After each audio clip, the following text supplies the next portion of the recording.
है 8वां conversation, subject to market risk. आखिर सब्जेक्ट टू मार्केट रिस्क क्या है? तो कहते हैं कि जहां भी हम निवेश करते हैं अपनी टारगेटेड चीजों को पूरा करने के लिए, जैसे अपना रिटायरमेंट पूरा करने के लिए, जैसे अपने बच्चों की पढ़ाई लिखाई कुछ भी करने के लिए, तो क्या उस पे मार्केट का प्रभाव है? तो हम देखते हैं अधिकतर प्रोडक्ट में, अधिकतर निवेश में, जहां तक एनपीएस की भी बात करें तो उस पे भी सब्जेक्ट टू मार्केट रिस्क है।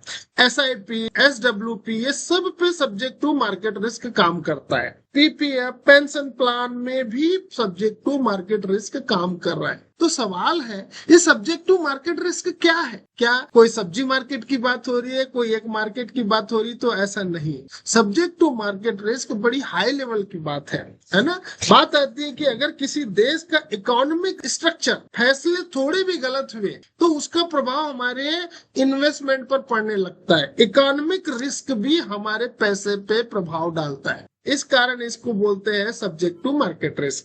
कभी कभी आपने देखा होगा कि यूएस का प्रेसिडेंट बदल गया, यूएस के प्रेसिडेंट बदलते ही मार्केट धड़ाम हो रहा है, नीचे हो रहा है, ऊपर हो रहा है। हमारे मोदी जी का चुनाव हुआ, अचानक अपेक्षा थी कि 400 पार होने वाला है, तो देखेंगे कि 240 सीट आई, मार्केट नीचे गिर गया।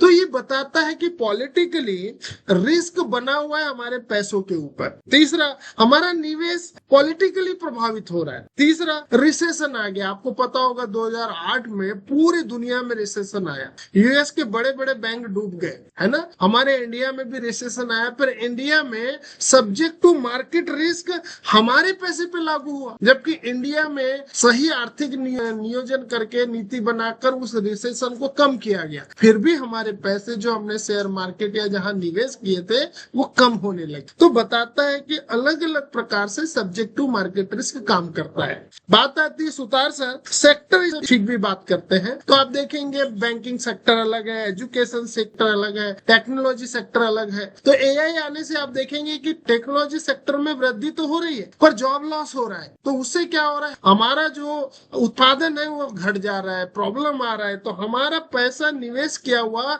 घटने का संभावना बन रहा है। तो इंटरेस्ट रेट गिर जाते हैं तो सब्जेक्ट टू मार्केट हो जाता है, इन्फ्लेशन बढ़ जाता है, घट जाता है तो सब्जेक्ट टू मार्केट रिस्क हो जाता है, यानी हमारे पैसे पे बड़ा प्रभाव पड़ता है। उससे भी बड़ी बात आप देखेंगे करेंसी रिस्क, कभी कभी डॉलर टूटता है, हमारे निवेश पे प्रभाव पड़ता है। कभी कभी डॉलर मजबूत होता है, हमारे निवेश पे प्रभाव पड़ता है। यानी सब्जेक्ट टू मार्केट रिस्क काम करता है। आप उससे भी जियोपॉलिटिकल रिस्क को तो समझे, रूसिया और यूक्रेन का युद्ध हो रहा है, हमारा मार्केट क्रैश हो जाता है, हमारा मार्केट पे प्रभाव पड़ता है, हमारे निवेश पे प्रभाव पड़ता है। तो ये सब चीज, अभी आपने ईरान युद्ध देखा होगा यूएस का, हमारा शेयर मार्केट नीचे जाने लगा, हमारे यहाँ महंगाई बढ़ने लगा, ये रिसेशन आने लगा। तो ये सब का सब प्रॉब्लम होता है जियोपॉलिटिकल रिस्क का।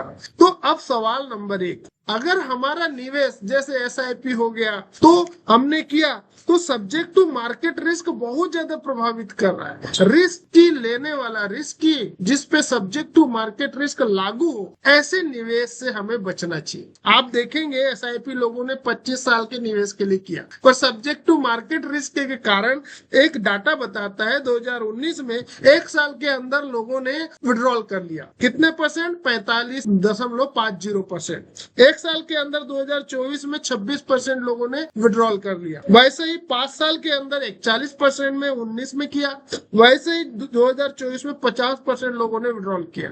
रखना चाहिए 25 साल, पर ऐसा नहीं हो रहा। 5 साल के ऊपर केवल 13% लोग ही रख पाए और 2024 में देखा गया तो 23% लोग ही रख पाए। आखिर ये ऐसा हो क्यों रहा है? तो कहते हैं subject to market rate products पे वर्क करता है, कुछ ही समय के लिए करता है पर करता है, और 3 P3 मॉडल पे करता है। पहला, प्रॉफिट बुकिंग के चक्कर में भी लोग अपना निवेश को लंबे समय तक नहीं रखते सब्जेक्ट टू मार्केट के कारण। दूसरा, पैनिक सेलिंग, उसने बेचा, मंदी आ गई, ऐसा दिमाग में डर बहने लगता है या एक हवा उड़ा दिया जाता है, उसके कारण भी वो एसआईपी बंद कर देते हैं। और तीसरा, छोटे मोटे फंक्शन के लिए, परचेसिंग के लिए भी अपने एसआईपी को बंद कर दे रहे हैं, ऐसा पाया गया। ये सब बताने का मतलब है सुतार सर, क्या हमारा निवेश पे, हमारे पैसे पे, गारंटेड इवेंट्स पे सब्जेक्ट टू मार्केट रिस्क काम करना चाहिए या हमारे टारगेट पूरे करने के लिए बिना सब्जेक्ट टू मार्केट रिस्क के हमारी सभी